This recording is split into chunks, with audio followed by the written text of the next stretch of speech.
Welcome to our 5-minute Bible study today. We are, of course, studying the book of Revelation together. And last time we began to look at the 7 seals. The Lamb took the scroll from the hand of God on the throne and began to open those 7 seals one at a time. We looked at the first 4 seals, which represented the 4 horsemen of the apocalypse. We saw they represented war, violence, famine, and death. And then it continues with the Lamb opening the 5th seal. It says, "When he opened the 5th seal, I saw under the altar the souls of those who had been slain because of the word of God and the testimony they had maintained. And they called in a loud voice, 'How long, O sovereign Lord, until you judge the inhabitants of the earth?' Each of them was given a white robe. They were told to wait a little longer until the full number of their fellow servants, their brothers and sisters, were martyred, just as they had been."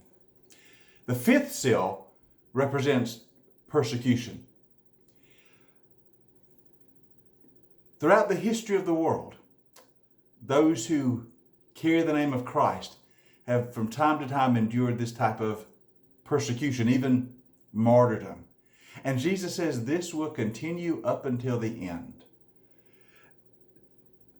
Notice that what John sees in his vision is the souls of those who have given their life for the testimony of Jesus, and they are under the altar. Now that's an interesting vision.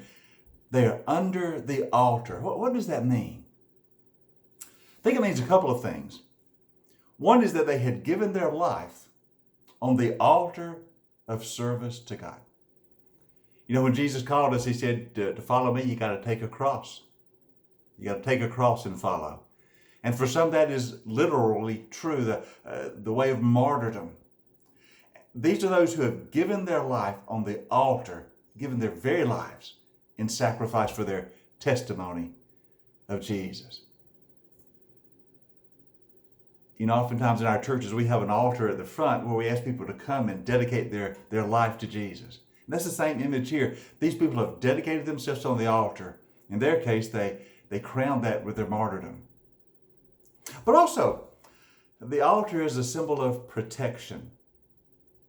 You remember that in the Old Testament especially, when someone needed protection or shelter or sanctuary, they would often go to the altar of God and they would cling to the horns of the altar for protection. We see this several times in the Old Testament.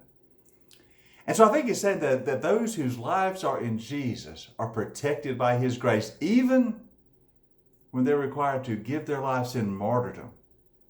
They are under the protective grace of Jesus. Their physical life may be taken by enemies of the gospel, but their souls can never be harmed.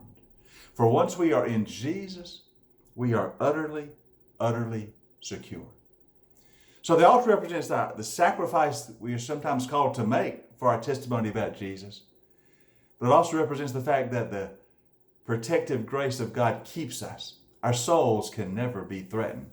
You remember one time Jesus said, don't fear the one who can take the body, fear the one who can take the soul. If you're under protection of God's grace, you're always protected. And there's one more thing about this altar.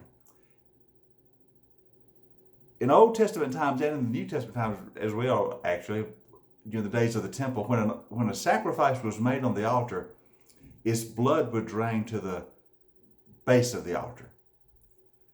And so the fact that the souls of those who gave their life for Jesus are at the base of the altar or under the altar signified that they shed their blood for Christ. That is, they gave their very all. Again, it's that emphasis on sacrifice. So in the 5th seal, we see persecution. So what we've seen so far are the seals.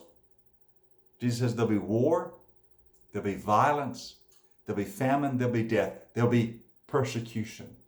All these things will continue until the end.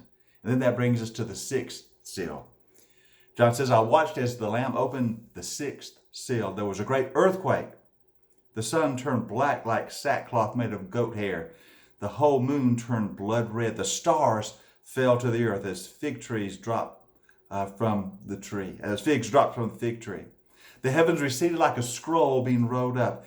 Every mountain and island was removed from its place. What we have here is the end, the culmination of the age, the coming of the Son. So you see in these scrolls, we see sort of a panoramic view of history. Jesus says, until I return, there will be wars, there will be violence, there will be famine, there will be death, there will be persecution. These things will continue until I return. Now this is very similar to what Jesus also told us in the Gospel of Mark in chapter 13. That's the great discourse on the last times when Jesus is talking to his disciples about the last days. And he says, be careful. Many will claim to be me, but until I come, you will hear about wars. You will hear about rumors of wars. Don't be afraid. These things must happen. The nations will fight against nations. Kingdoms will fight against kingdoms. Violence. There will be no food for people to eat. Famine. These are only the first pains, like when someone new is about to be born. So Jesus goes on to say, until I return, these things will continue. And then he gets to the end and says, and when I come back, before I come back, there will be great persecution as brother will rise against brother and sister against sister. You will be persecuted for my sake. But then the day will come, and the sun will grow dark, the moon will not give its light, the stars will fall from the sky, and everything will be changed, and you will see the Son of Man coming on clouds with great power and great glory.